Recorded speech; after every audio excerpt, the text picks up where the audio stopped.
Welcome to Vin and Mike, episode 67. Happy Monday, everybody. Well, it's Tuesday. Happy Tuesday. Everyone screwed up with the days. I don't even know what day it is. That intro was so loud I had to turn down the volume. Jesus. Hopefully I woke some people up. You woke me up. Wake up, people. The holiday's over. Back to work. That's right. Get your asses back to work. How are you, Mike? Hey, Vin. Good to see your face. How are you? Good. Seeing you, too. It's been a while. Yeah, it has. These weeks, oh, man. Holiday. It's just crazy. I can't believe this time next week will be the end of February. March 1st is next Wednesday. And before you know it, it'll be spring here in New York. And we'll be watching some Yankee baseball, some Met baseball. And March Madness, baby. Braves baseball, March Madness, NFL Combine, NFL Draft. There's just so much. NBA playoffs. Maybe the Rangers will make some noise. Bring our man Chris on, talk some NHL hockey. Oh, yeah, that'd be nice to get him on. They're having a great season. So Yeah. We know. Get everybody on. So yeah. Let me get to the official business, and then we'll start jumping into some stuff. All right. Good. Vin and Mike is brought to you by Viggy Bets. If you check Viggy Bets now on Twitter or Instagram, DM him. Say you're a fan of Vin and Mike. He was doing a real quick promo, I think it was Saturday. If you DM'd him and you liked Vin and Mike on Instagram, he was giving 30 days of free VIP service. So you might be able to get that if you act now. He's doing a lot of NHL. I saw some like the amount of shots people take and things like that. He's getting into everything. So we know football's over, and if you still got the itch to put a few dollars down, check out Viggy Bets right now, Twitter or Instagram. Of course, we are on the Pigskin Podcast Network, TPPN. We're out in KKFI in Kansas City, who are still celebrating. And, of course, if you missed anything, you want to see anything, you want to buy a T-shirt, go to our website, vinandmikepodcast.com. Proceeds are going to all different charities. We just got a few dollars in for last month. It's going to the Mar Hamlin's charity, those few dollars. So, it's not a lot of money, just so people know. It's very minor. But we're appreciative of people, buying shirts and all this stuff. Mike was on vacation in the Bahamas wearing his Vin and Mike shirt. Proud to wear it. I was trying to get him to go online from the pool and bring a guest in and interview them, but he wouldn't do it. So I tried. Next time. All right, Mike. We got a lot of things on the agenda. To cover, Vinny. We didn't go through how we want to roll the agenda, so I'll let you start, and then I'll chime in. So wherever you want to go. I want to talk about the NBA All-Star Game. Okay. And first, a big congratulations to Mr. Mac McClung. Who is Mac McClung, you may be asking? A lot of people were before the All-Star Game. What's funny is, I remember when he played for Georgetown and Patrick Ewing, and I said to myself, this guy is good. He had a great outside shot, mid-range, drove to the hoop, and then he transferred somewhere else, and he's been kind of on the G League of different teams. He was just signed to the Philadelphia 76ers team, and Shaq actually interviewed him before the dunk contest and said to him, just don't miss a dunk. People are going to want to remember your name. And that's exactly it. He said, I got you. And what did he do? He didn't miss a dunk. And everyone was going nuts. So this was so cool because I think it elevated a dunk contest that seemed to take a little bit of a decline. They needed this for the NBA. That was the highlight. The low light, to me, was the actual All-Star game. Now, I don't expect these guys to play crazy defense, but it was insane how there was not any. And even the coach, Mike Malone, said it was I don't have the exact quote, but to a reflection, he basically said that it was just one of the worst games he's seen. And that's coming from a coach. And people pay a lot of money to go to these all-star games. You want to give them a show. So, yes, you want the three-pointer. You want the crazy dunks. but you also want these guys to compete. And I don't know how you feel, Vinny, but I feel that I missed the whole East versus West. I think that was really cool to watch. Now we have the whole draft, and I think it's a lot different. But what I saw was just, even if you go back to the early 2000s, you saw these guys playing defense and blocking shots. And I understand in their head they have 23 to 25 games left. You don't want to get injured. But at the same time, there has to be a little bit more effort because it's becoming kind of a joke right now. So hats off to the dunk contest, Damian Lillard, and the three-point contest, fine. But the game itself, like we talk about the same thing with the Pro Bowl. What the hell's the point, right? These guys just go to the Pro Bowl, and who's watching it? Yeah. So I think they have to get a little more creative. I think there has to be a little more effort as far as on the defensive end. But Mac McClung really made my night. It was so awesome. I love to see an underdog. I hope he gets a shot. Maybe he could be the next Jeremy Lin and get his opportunity for a team and just really go off. But we'll see. But your thoughts, my friend? I'll start with good old Mac. I thought it was fantastic. I had no clue who he was. Yeah. He's supposedly a superstar on YouTube, so the younger generation really knew who he was. I didn't realize he played for Georgetown until I looked him up. That's where he started. It's kind of interesting, that he played there. I thought it was amazing. His every dunk that he made was a 50. It was incredible. I mean, jumping over those two people, the 540. I mean, all that stuff was just totally insane. Amazing stuff. I think he's only 6'2", so another great reason to see it. The one thing I do miss is not having the Michael Jordan, Dominique Wilkins matchup, right? It's not that they were the greatest dunkers of their time. It's just that they were the greatest superstar dunkers, right? Yeah. And that's where I think we're still missing with the dunk contest. And I don't know how you get Ja Morant to enter, the dunk contest. I just don't know how that happens. He said something like you want to get 1 billion likes on his Instagram or something stupid like that. But yeah. In all seriousness, probably if you bring in a big sponsor, a sneaker sponsor, a shirt sponsor, Nike, Adidas, somebody, from the NBA, big sponsorships, let them wear like all their clothes or whatever and dunk and that stuff. Right. That probably would generate maybe some of these bigger superstars. But it was good to see McClung, bring some excitement back. I think everybody was excited the next day watching the highlights that missed it. So that whole thing was phenomenal. And Damian Lillard 3-point contest.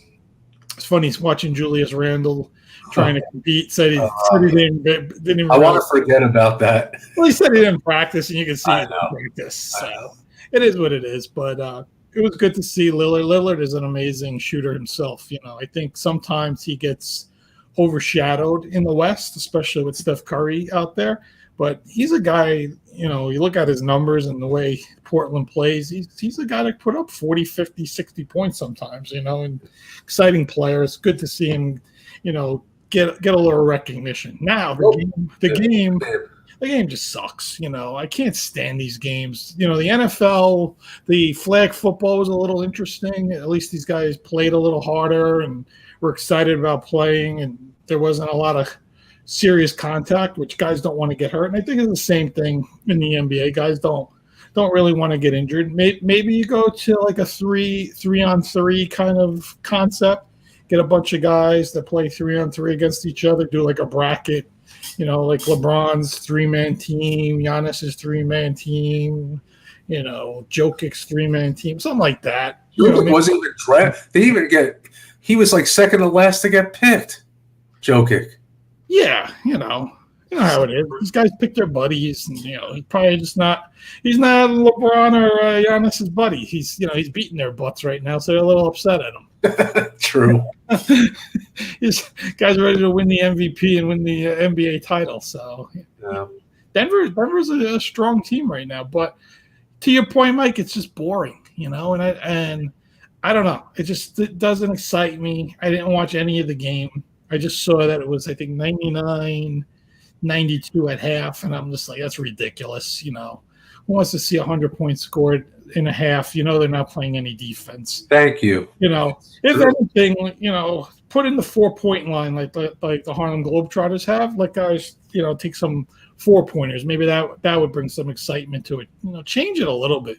Maybe maybe the whole game is 3-pointers and 4-pointers. You're not allowed to shoot anything within the paint. I don't know. Or if you're going to shoot it, in the paint, you got to play. I just don't know. It's just it's ridiculous. Just do skill competitions and move on. These guys just want the week off, which they get, and the NBA wants to put on something that attracts fans and have a whole week of festivities and all that. And I think the dunks and the 3-pointers and celebrity games and all that stuff are fun.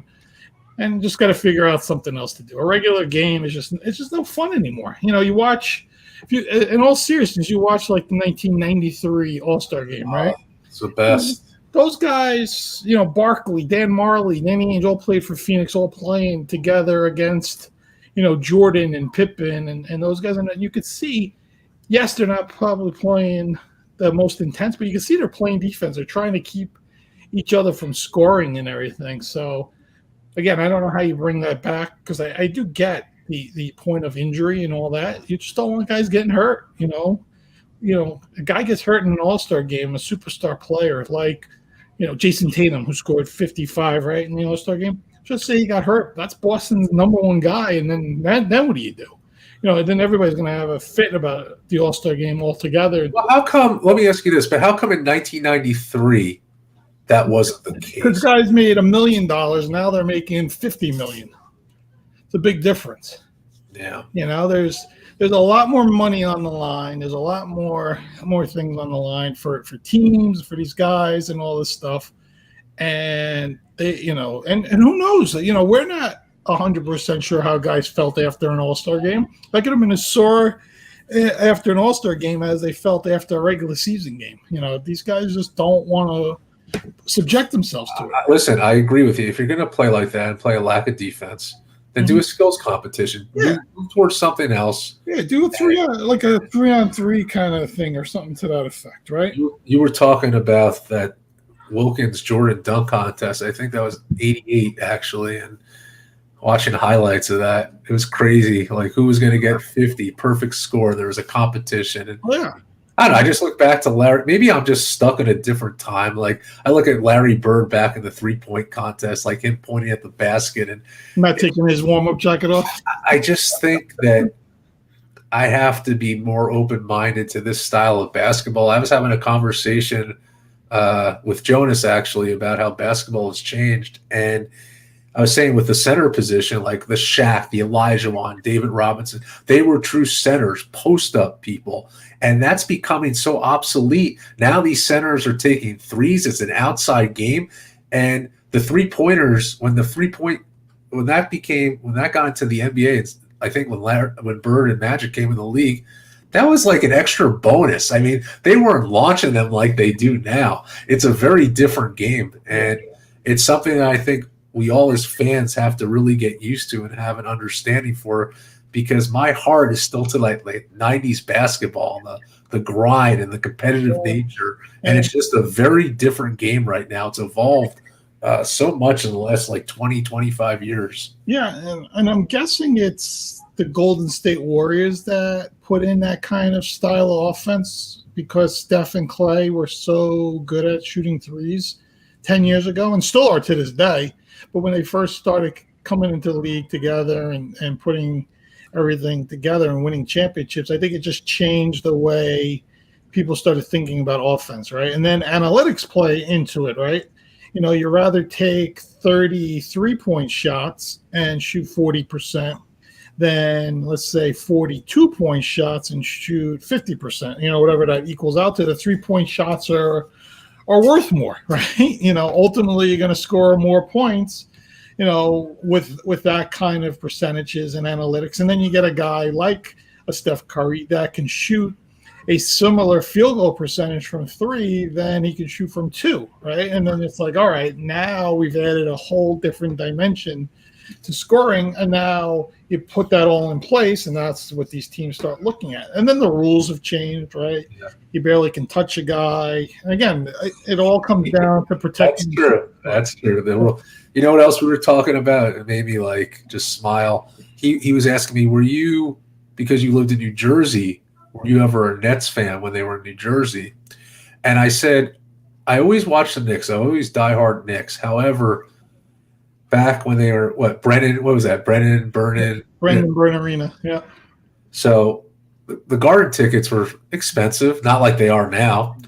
But my dad would get Nets tickets, and we would sit in the upper deck, and that's when they had Derek Coleman and Chris Morris. Yeah. But I just remember with the Nets when Drazen Petrovic came into the league, and what a star he was. And actually, Michael Jordan said in interviews that he always felt against Drazen, he was always nervous to play against him. And he hasn't said that about too many people. And that was just a testament to him. And as we know, he passed away tragically in that car accident. He would have been, he was a star. And just think what would have happened if we would have had more years in the league. But I just remember those Nets teams, and they were fun to watch. It was I just love talking about that NBA. That's what I remember a lot. I think when you're a certain age, that's what grasps you in sports, right? That's the memory of sports that sticks with you the most. It's the reason you became a real fan, right? I think we talk about it all the time that the Patrick Ewing '94 Knicks are the real reason that we're super invested in the Knicks every year. I don't think there's anything, as much as I liked, I always say, the Rory Sparrow and Trent Tucker and Lewis Orr Knicks. It wasn't until Patrick got there and really got you vested, and then watching him play Jordan and Reggie Miller and all those guys through the 90s. And that's really what sticks in my head. And after that, you start feeling that was the best time of basketball, because in all seriousness, that was the Knicks' most successful run in the last 50 years, right? So, as terrible as that sounds, it was, and that's what we gravitate towards. If the Julius Randle Knicks win a championship, I think our mindset would change in how we feel about basketball. The problem is we don't have, that hope of having that big star right now, right? We know we need one more player. We need, a Karl Anthony Towns. We need someone to play alongside Randall and Brunson, John Morant, whoever it is, right? We know this. We know this, but I think because of what we saw growing up in that time, that's why we're stuck to it. That's why we're stuck with those players as well. That's a really good point. And also, you and I talk about this, was the NBA on NBC. Right. And for our audience who can remember, that introduction got you so hyped up for the game. And that, I think, really helped basketball. Yeah. I really did. It was on the weekends, or even weekdays, sometimes the primetime games, you tune into NBC and you watch these great rivalries. And there was nothing like it. That was the best. Your wife told me that when you do your Suzanne Summers workouts, that you listen to the NBC theme while you're doing the stretches and stuff. That's exactly what I'm doing. And your wife told me, you think about that when you're watching Air Bud. That's right. I love the kid on the show. Let's talk. I got to talk about the Nets real quick, because we talked about this. It's still bothering you, huh? It's still bothering me. At one time, the Nets had James Harden, Kyrie Irving, and Kevin Durant. If I'm not mistaken, they played a total of 16 games together, and they were 13-3. The Nets were building their super team. And then James Harden realized, with Kyrie Irving's antics off the court, he wanted out. And then Kyrie, he wanted out. But KD, where's your head at? Because you didn't want to be in Golden State. You go with Kyrie to the Nets. and now you go to Phoenix. He had a chance to really build this team. And this is what I've talked about, Vinny, that KD's one of the best players in the league. Never going to undermine his abilities. But I will say that when we look back at his career and we look at his legacy, it's not going to look so good because of what's happened. And I think true leaders, they look at themselves and say, how can I make these teams better? Yeah. And I just look at this example, and I don't know, it bothers me so much because the Nets, they were an organization that they had these people together, and maybe it is some of the management, right? But I understand Kyrie left, that's fine. But KD, I just don't get it. I think he should have stayed. It was the right move. Nets, luckily, they got some good players, but they're not going to be a championship team. No, they're not. They got a bunch of BB plus players. Maybe now maybe Bridges get to the playoff hunt. Yeah. But that's where we stand. So I look at the other side of the Knicks, and where we are right now is with Josh Hart, Jalen Brunson. Josh Hart was a great addition. Yeah. Jalen Brunson, we were at the beginning of the season, we were wondering how's this going to pan out. He's gelled this team together. And you see what we've always alluded to with Julius Randle, that I'll never forget that playoff series against the Atlanta Hawks. And how bad are they now, by the way? Yeah, what's going on there? That's a team that just went totally. They're going to have to move one of those two guards. That was a bad mesh. It's such a bad decline. Anyway, they play the Atlanta Hawks. And I just remember Julius Randle, whether it was nerves or just the fans. I remember there was a lot of controversy with the fans. He just had an awful playoff series. And now this year I noticed that with Jalen Brunson, because now all the pressure is not on Julius Randle. And I feel that he plays that spot very well. And they really work well together. And they're well coached. But as you said at the beginning of the show, that they're one player away, they need that superstar player. And once they get that, they'll be right there. They'll be there with the Celtics. But they're still not quite there yet. But they've been impressive this year with some of the spurts that they have. I like the leadership with Brunson. I like how they're passing the ball. It's been fun to watch. And I think we're getting there. I wish they would have pulled that Donovan Mitchell plug, I'm guessing they could have traded RJ Barrett, Obi Toppin, maybe a couple of the first-round draft picks, 3 or 4 of them. And I think they could have pulled that Mitchell trade. I think they didn't really make that move thinking RJ Barrett was going to be one of the big 3 there, and he's not, right? He's basically taken a little step back this year from last year. And I think that frustrates you as a Knicks fan, like they always do. They always find a way to frustrate you with their moves or their lack of moves. We've really been waiting for this next big superstar ever since LeBron became a free agent in Cleveland, with the whole moving to Miami, that whole thing. We've been waiting for that level of guy for that long now, and we still haven't gotten it. Like you said, Randall's a nice player. Brunson's a nice player. I think they're both B+, A- kind of players.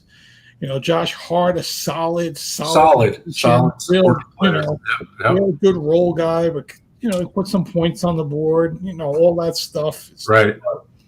They just don't have that one guy that could go out and score like 50 when you really want to see someone score 50, right? Or someone that can, give you a triple double, almost every night. We're just missing it, right?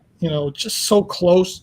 And I'm hoping somehow they can figure a way to just bring one more person in or do something to get to that level. I just don't know when or where or how they do it. The way the NBA salary cap is, like free agency is not really free agency.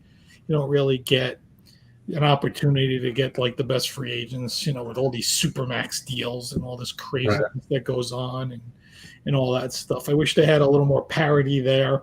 But that's what I'm saying though, Vin. Like I just feel like the super team is just becoming like the norm, and it doesn't necessarily mean you're going to win. No, but it's player driven right now. It's not team driven. The only team, well, I would say two teams, right? Boston, you got to say, and Golden State are built on, draft and trades and that kind, free agency or whatever. But there's no one there from a superstar level that, demanded to like be there. Golden State had the little run with KD when they got him and he wanted to go there, but he left. Remember, he left and went to Brooklyn to prove that he could win a championship without Curry and Klay Thompson, right? Exactly. Right. And he went there and didn't do it. That team didn't even make the Eastern Conference Finals. Think about that. That team didn't even make the Eastern Conference Finals. Think about the NBA Finals. They didn't make the Eastern Conference Finals with three legitimate Hall of Fame superstar talents, and just didn't do it. Whatever, for whatever reason, whatever the mesh was, the injuries, the Harden, being hurt, and Durant's toe on the line, and Kyrie being, sometimes the crazy person that he can be, and just not a team player sometimes. I don't know. I never understand that guy's deal. You remember we had that conversation when the Knicks were thinking about bringing him, and I said, do not touch that guy. He is not going to want to play here. He's going to do things that are going to disrupt the team. He went to the Nets, and he just did it. He did it there, And then, I don't know, if I'm Durant, I see Dinwiddie come in and Dorian Finney-Smith, I would say let's give it a shot. If it doesn't work out after the season, then I'm going to get traded. But he wants to go to Phoenix. Whatever. Play with the most underachieving player in the history of the NBA, and Chris Paul, and not win a championship there either. You know what else with Kyrie's immaturity when he found out that everyone was obviously with KD going to Phoenix. He goes, I'm glad he got out. He quoted, I'm glad he got out of there to the press. And that just shows your immaturity. Like, okay. But what was so wrong in Brooklyn? Like, what was the deal? Like, what's the problem there? What ultimately is the problem? Is it ownership? Is it Sean Marks? Is it coaching? I mean, they got rid of Steve Nash. They got rid of Steve Nash. What more did they want? And you talked about the players. They obviously listened to the players with that one. Yeah, of course. Of course they did. So what else do they want? Yeah. And Nash wasn't great. To be fair, he wasn't great. But at the same time, they made the moves. They brought those three guys together. They traded everyone away to get those three guys, right? To put it all together. They got rid of the head coach. Then Harden didn't want to be there. And they tried to bring Ben Simmons in, hoping that he could gel with Kyrie and Durant. And he's a shell of the player that he was, right? He's we know he could never score, but he can't. He's just a liability every which way on the court now. It's a shame because the guy he had so much potential. A lot of skills, right? He could play defense, control the ball, rebound. You would think eventually he could shoot it. I don't know if his mindset is still not 100%. If his back has just been that bad, he's physically, not the same player. But he's not the same player anymore. So you take all that, and they tried. I mean, to me, it looked like they were really trying to put it together. They kept Joe Harris. They kept, guys around this guy, Nick Claxton and all this stuff, and still not enough. I don't know. Now you go to Phoenix, you play with Chris Paul. Eventually Booker, comes back. And, is that enough? They got DeAndre Ayton there. Is that enough for Phoenix to go over the top now? You know what I just want to barf at? You know who the highest paid net is? Who? Right now? Simmons. Oh, that's right. That's right. He got the big deal. He's not even tradable. So they're stuck with that salary.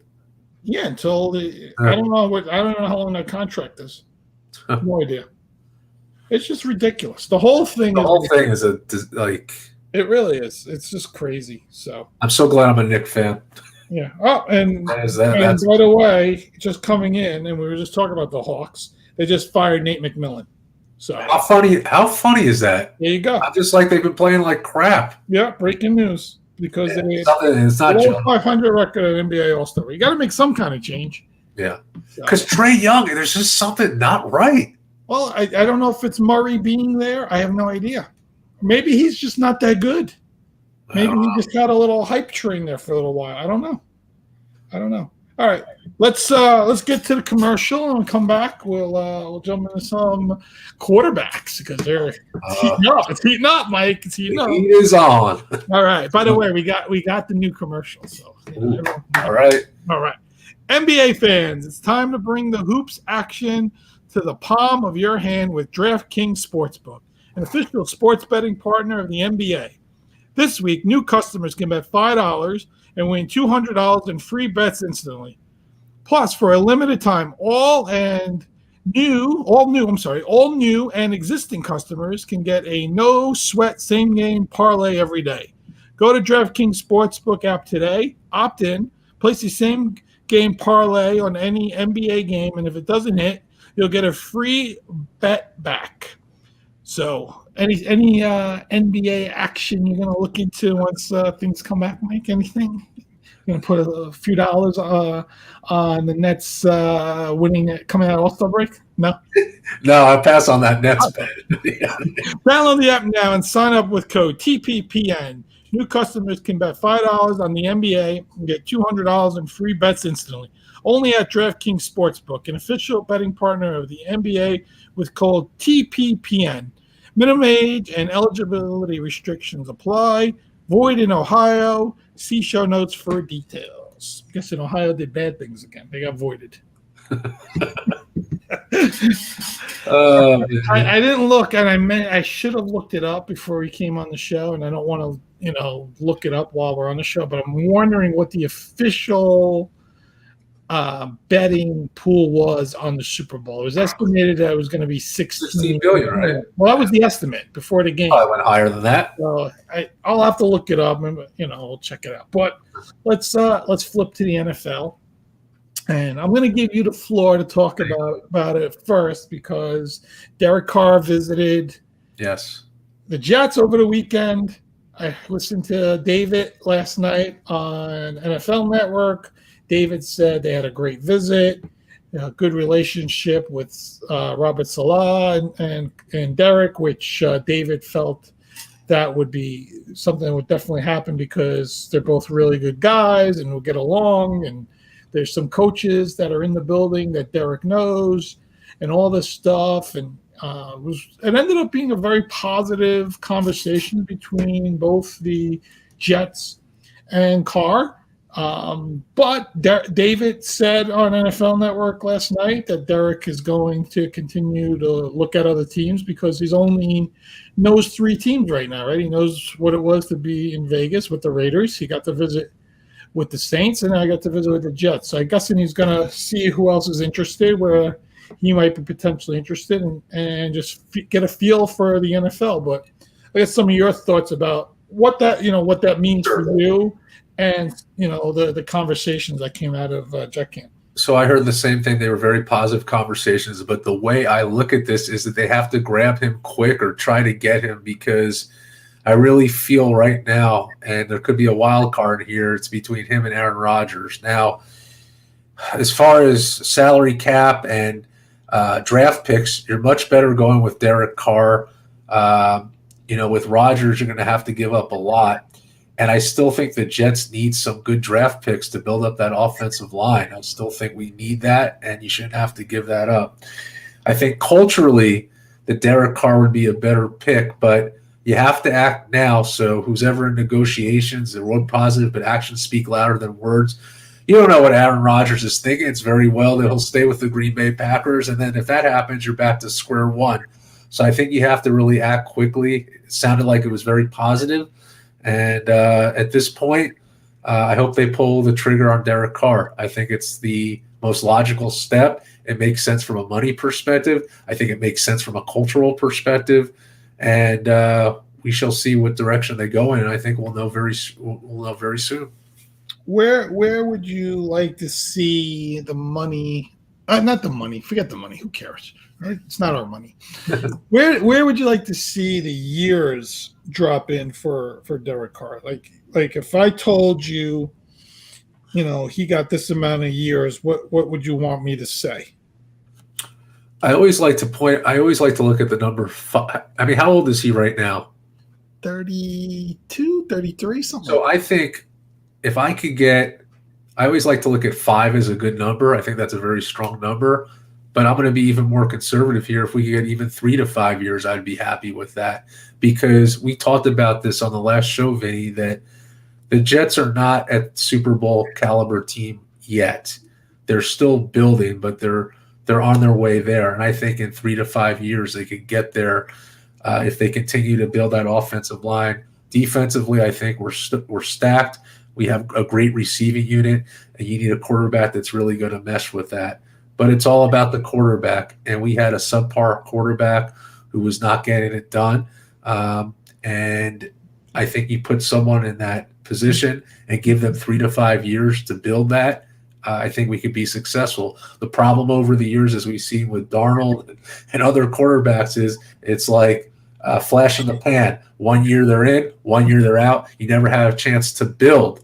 And that's where the Jets really need to do now. They really need to focus. If you're going to make an investment with someone, I think it's Derek Carr, because Aaron Rodgers, to me, has 2 years left. That's really it. And you don't really – and, again, he was kind of in a decline. And, yeah, people are asking me, he's a better quarterback than Zach Wilson. I'm not stupid. Yeah, I know that. But I also know that he has said, even when Devontae Adams left, that he wants veteran receivers. He wants to do it the way he wants. He wants it his way. I don't think that's going to mesh well in New York, especially in the latter part of his career. I still think Derek Carr has a lot of years left of good playing potential, and I'd really like to see it go in that direction. Yeah, I think Aaron Rodgers best fit outside of Green Bay, as much as I don't want him, is Vegas, because Adams is there, Waller's there, Renfro's there. There's some more veterans in the receiving core, guys that I think Rodgers would be happier with than Garrett Wilson and Corey Davis and Elijah Moore, right? I think that's probably where it's a better fit. I'll tell you, being a Raiders fan. Yeah, I want to hear this. And I think I said this to you a few times. I don't think Derek Carr is that ultimate winning quarterback. He's never won a playoff game. Now, a lot of people are going to say there's dysfunction in Raider land and all this stuff and everything that goes along with it. But this was a team that led a lot of games at halftime this year by big numbers. We're up a lot. Now, again, you can maybe want to blame coaching. Maybe you don't, right? I'm not sure. But they lost a lot of games because they didn't score points in the second half. There was a lot of things that bothered me about that. I think I sent you the stat yesterday that he's not a cold weather quarterback. He's a kid from California, went to college in California, played in California, played in Vegas, all that stuff. Does that change if he comes to New York and adapt to it? I don't know. Like I said, I'm just not 100% sold that he's going to be the guy to lead you to the Super Bowl. Now, we had another good conversation today. I know we were busier early in the day, but if you go to that conversation about where the Bills are as far as salary cap, right? And there's some issues for them moving into next season, right? Josh Allen's cap number, I think, almost doubles. They don't have a lot of wiggle room, a lot of free agents. A lot of guys are still under contract there.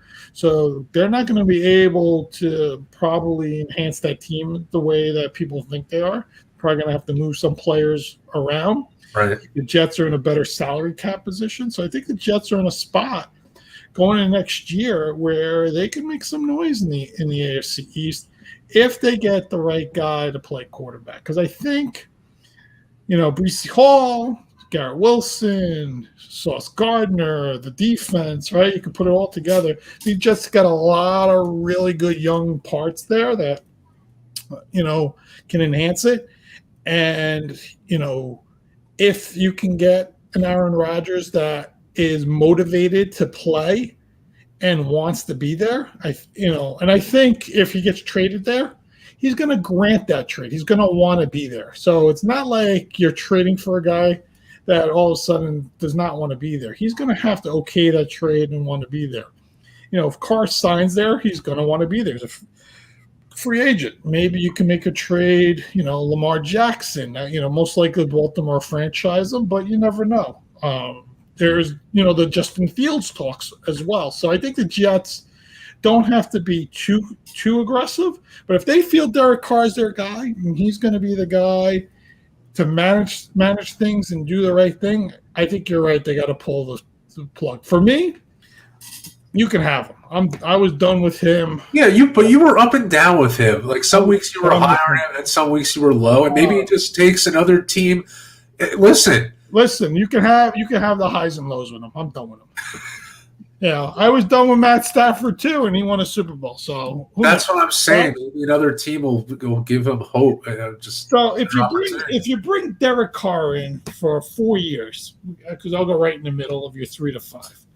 So let's just say 4 years, $150 million, right? Just whatever number.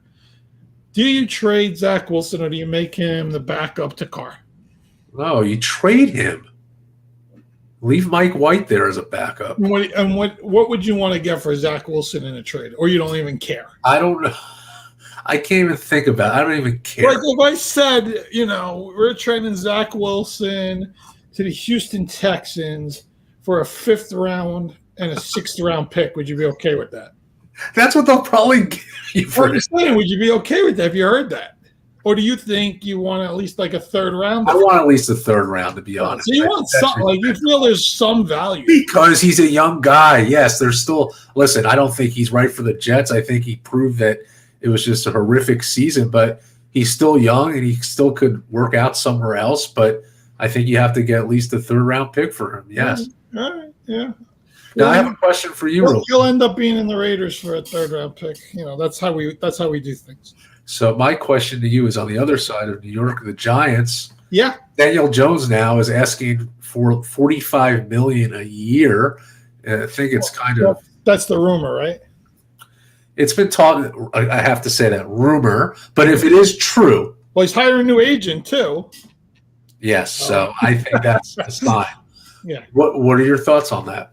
So I gotta, again, these contracts are all about guaranteed money, right? You could say it's 5 years, $300 million, but if $50 million is guaranteed, the contract is basically, 5 years, $50 million, right? It's $10 million a season. So it comes down to how much guaranteed money, what kind of cap hit it is, and all that stuff. Is Daniel Jones on the same playing field as Pat Mahomes, Josh Allen? Of course not. No. But Kyler Murray and Deshaun Watson are in that same $45 million playing field, right? Not that there were correct contracts or anything, but hey, listen, Daniel Jones can say, I want a playoff game, right? Which he has. Kyler Murray has not. Deshaun Watson, I don't think, yeah, he did. He won in Houston, but, he's been out of the league for 3 years, So, there's leverage, right? The agent's is gonna push some leverage. Because what are the Giants gonna do if Daniel Jones leaves, right? Are they gonna go for Derek Carr? Are they gonna be trading for Aaron Rodgers? Are they gonna be, in the hunt for Jimmy Garoppolo? I mean, like what ends up happening for the Giants? I think there's some leverage there for Jones. I would think they'd come to a more reasonable contract, hopefully, as a team. Maybe give him some more guaranteed money, but bring down like the total value of the contract. I don't think he's a $180 million guaranteed guy like Kyler Murray, but I mean, what has Kyler Murray proven? But again, to me, I think we talked about this last year. We think it's a bad contract. I don't think you can compare certain guys to others, but agents do that stuff, right? That's their job. Like, if you're my agent, I want you to go and get me the most money. Like, I'll tell you, I want to stay with the Giants, but don't give our hand up. Don't tell them, I got pocket twos. Tell them I got pocket aces. Right? Well, here's my question. I want a percentage here. Ready? Yeah. Ready for this? Yeah. Let's say the Giants, they don't budge. He's pissed off. Yeah. He doesn't stay with the Giants. Yeah. And things don't go well with Derek Carr, and then Aaron Rodgers decides to stay with Green Bay. Yeah. What are the chances that Daniel Jones could be a New York Jet percent right now? 40%. It's high. Yeah. I think I thought you were going to say like 10. No, I think Jets would be stupid to pass on him. I think it would be great. I think he would fit in beautifully because he runs a certain kind of offense that I think you can have him put in right away. And, with that young talent, he had no receivers. Now he gets the Offensive Rookie of the Year. Right.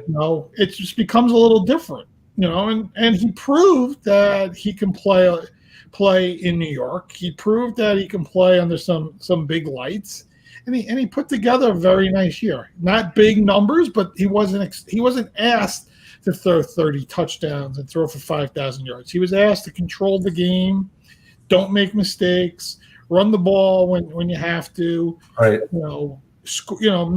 Play a clean game, and I think that's what the Jets would ask from him. Right, play a clean game. We have Breece Hall, right? We have, Michael Carter as the backup, but we can't wait to have Breece back. We have Garrett Wilson. We have a very good defense, a better defense than the Giants had, right?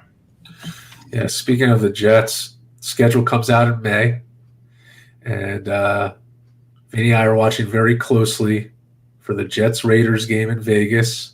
Yeah, it may be. We're hoping. Vin and Mike Roadshow. Maybe we can do the podcast from somewhere out there. That'd be amazing. We'd have to, see how everything lines up. We'll get a crew. Well, of our wonderful friends. We could tell a local eatery out there we're going to do a live podcast from here. We'll give them free promotion. Come to Buffalo Wild Wings.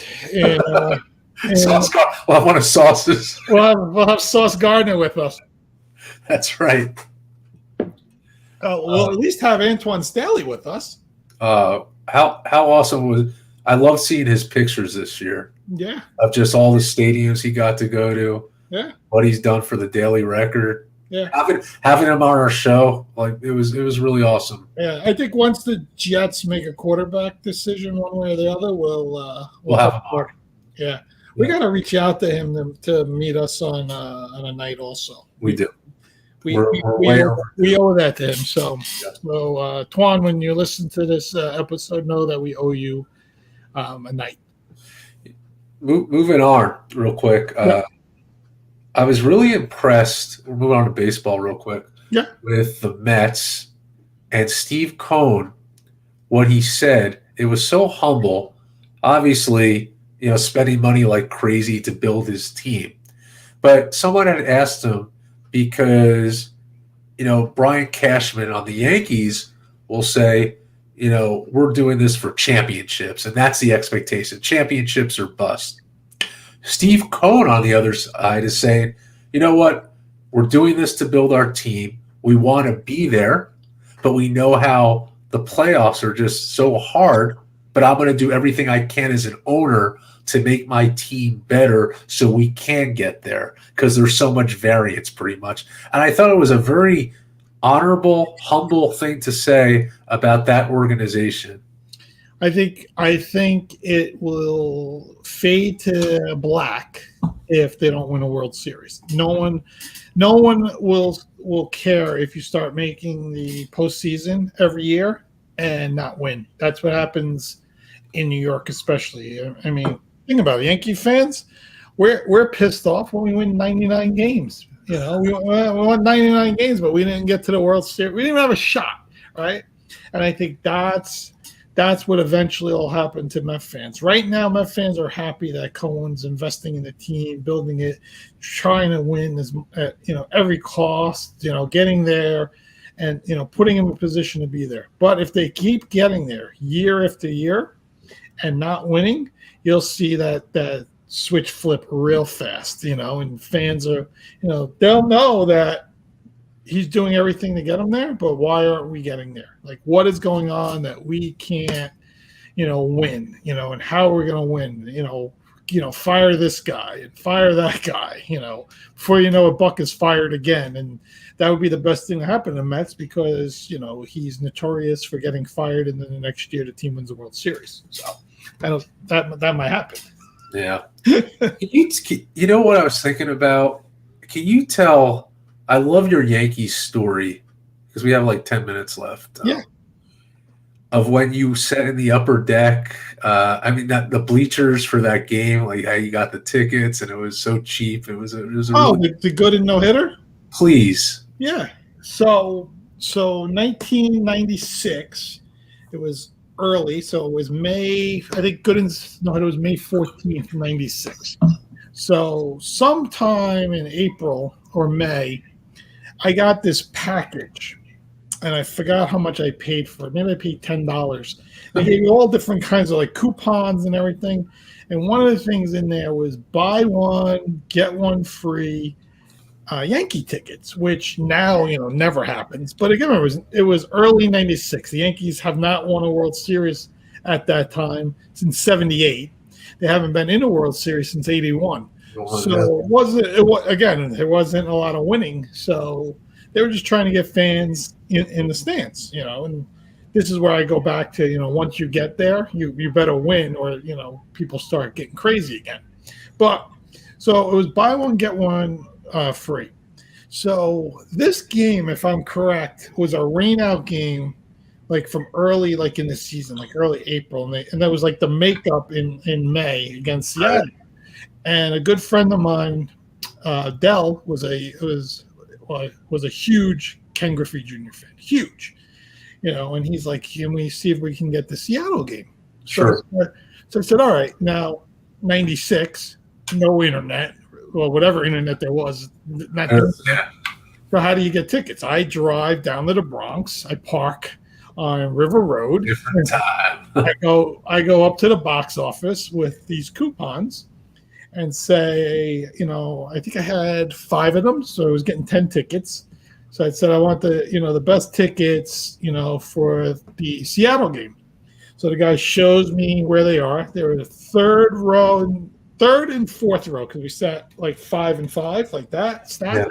Third, I think it was third and fourth row, and we were like maybe a little bit off of home plate. So basically a little, almost directly behind home plate, but maybe a little to the left, like maybe like 10 feet. So we're basically behind home plate.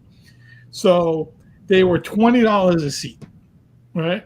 We got, buy one, get one free. So we got $100 in tickets. So everybody paid $10. Unheard of today. I think we got in, it was either, I think we only took 2 cars. I think we fit like 5 and 5 in like each car. So we drove down, we parked in the stadium. I don't remember how much parking was.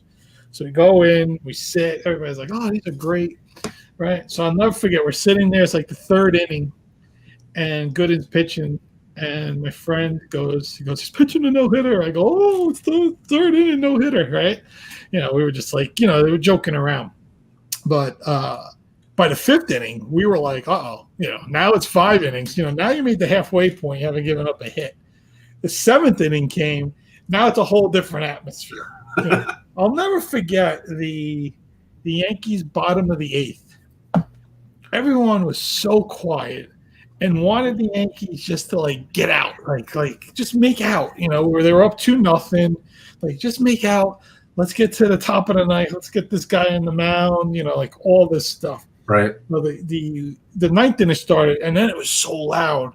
And the old Yankee Stadium, the upper deck used to actually shake. And now there was only like 25, maybe 30,000 people. It wasn't sold out like it is now, And that upper deck was like shaking, like every hour. And if I remember that night, I think he walked two guys, like you were starting to get nervous that, And you were really thinking, like, is this going to happen? Yeah, like he's getting tired. And I remember his big strikeout was Jay Buhner. I don't know if you remember Jay Buhner. Of course I do. Former Yankee. He struck him out. Yeah. And then the last out was Paul Sorrento, big lefty first baseman. He popped up to Jeter, and Jeter was a rookie, and I think he just got called up. I think Jeter was batting ninth in that game, honestly. And he makes the catch, and like the whole crowd goes wild. But that Seattle team had A-Rod, had Griffey Jr., had Edgar Martinez, had Jay Buhner, had Paul Sorrento. I mean, you look at that lineup; they were an A-list lineup, and he no-hit those guys that night. Which is incredible. That's the team that beat the Yankees in the first round in '95. And this is Dwight Gooden '96, not '86 Dwight Gooden, right? Right. This is no longer Dr. K. This is, Doctor sometimes he'll K you. And I think if I remember correctly, I don't even think he made the '96 playoff roster Gooden, because I think he faded down the stretch. He also threw like 130, 135 pitches in that game, which for an older pitcher is going to just wear on you and everything. But it was just such an amazing moment. And the way we got the tickets and how everything came together was just incredible. Like I said, we chose that game just because my friend was a Junior fan. We wanted to watch him. Sure. And one of the most incredible things about that game was in the first inning, A-Rod came up, and Bernie was not playing center. Gerald Williams was playing center. Oh, Gerald. Yeah, who he passed away, I think, a couple of years ago, right? So I think he walked the leadoff hitter, Gooden, and then A-Rod smashed a shot to center field that Gerald Williams ran down like in like the old Death Valley left center of like Yankee Stadium, and doubled the leadoff hitter off at first. And, we got like 2 outs, and then Griffey, I don't know what Griffey did or whoever, but, got out of the first inning. So, like, at that point, like, you look back at that, like, A-Rod was so close to basically making it a 1-0 game. And then who knows how Gooden, progresses as the game goes along. But Gerald Williams made a fantastic catch. He was a speedy guy. And made that fantastic catch. They doubled. I don't remember who led off. You probably could look at the game log. If you look it up. But it was. You just remember like what an experience. And the other thing, it's crazy. Another interesting thing. Yeah, go ahead. That was the first year Tino was on the team. Mattingly's gone, and who pitched for the Mariners in that game was Sterling Hitchcock, who the Yankees traded to get Tino Martinez, in the previous season. And he pitched a good game. He only gave up, I think it was like 2 runs in 6 innings or 7 innings. He didn't pitch bad. So he was actually the losing pitcher on the other side. Oh, it's so awesome that you got to see it. When I first asked you that question, I totally forgot you went to his no-hitter. I didn't even realize that was the game. Yeah. I just thought it was about where you sat and the fans. That's why. No, that was Gooden's no-hitter. That was, and you got to see that. That's a special team because for me, I was devastated when Mattingly retired the year before because he entered the league the year after the Yankees. Well, they didn't win the World Series in '81, but they got into the World Series. Yeah, it was in between. And then he retired a year before they won the World Series. Yeah. And I was devastated. And they played so hard against Seattle, but Tino was great. The fact that you got to see history was awesome. Did you go to stands after? No, we like I said, we had 10 people. Okay. And I think we just got in the car and headed home. I don't remember going out afterwards. Yeah. Maybe we went out when we got back to where we all lived or where we all did the pickup. I don't recall the after parties at that time. So you got to see a no-hitter, and I got to see the Jets come back in Cleveland on an onside kick. That's right. And that's what I'll remember my whole life. The other game that I was at was Jack McDowell when he gave the middle finger to everybody. Oh, oh yeah. They, what people don't know about that game, right, is after he gave the middle finger, then guessing it was Buck. I think Buck was the manager. Yeah, Buck was the manager. He took him out of the game, and he sat, on the bench. And I sat on the third base side of that game. Everybody on the third base side was giving him the middle finger back while he was in the dugout and yelling at him and everything. They made him go to the clubhouse. They had to come over to him in the dugout and make him go in the clubhouse because the fans were still getting all crazy. But if I'm right, I think he gave up 2 grand slams in that game. Jeez. And I think Mo Vaughn was one of them because that was against the Red Sox. And I think Mo Vaughn was one, and John Valentin was the other. Wow. I don't. Yeah, I think that's why, why he was getting booed off the mound because of the grand slams. I think that was it.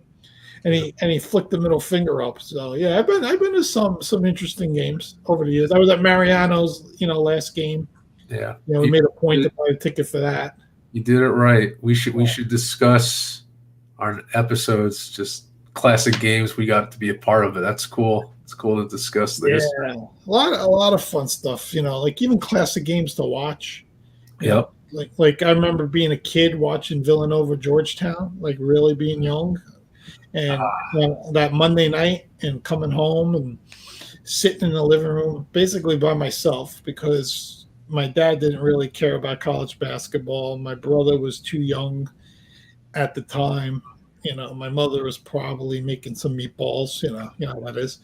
But yeah, I remember watching that game, and I was a St. John's guy, right? That's how we were. So I was anti Georgetown. I was anti Ewing at the time, and really wanted to see Raleigh Massimino. He reminded me of my grandfather. To win the championship. I thought they had. They were such an they were such an underdog. Yeah, so that's like a big moment I remember watching, like historical kind of stuff. There's probably a lot more that I can't think of right now, but those really stick out in my head. Yeah, we'll discuss some others. I mean, for sure. Yeah. All right. Well, we reached that time. We always make it. I think make it. I think if somebody wants to really pay us and make us build a real show. And not that this isn't a real show, but you know what I mean. Commercial breaks, all that stuff. We could do this for 3 hours, people. So just know, give us real breaks. Give us a producer.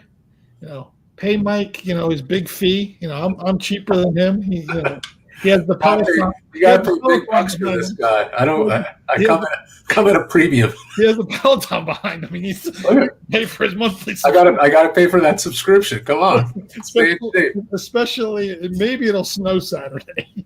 Yeah, that's right. So, all right, Vin. All right. Have a good night. See you, everybody. Goodbye.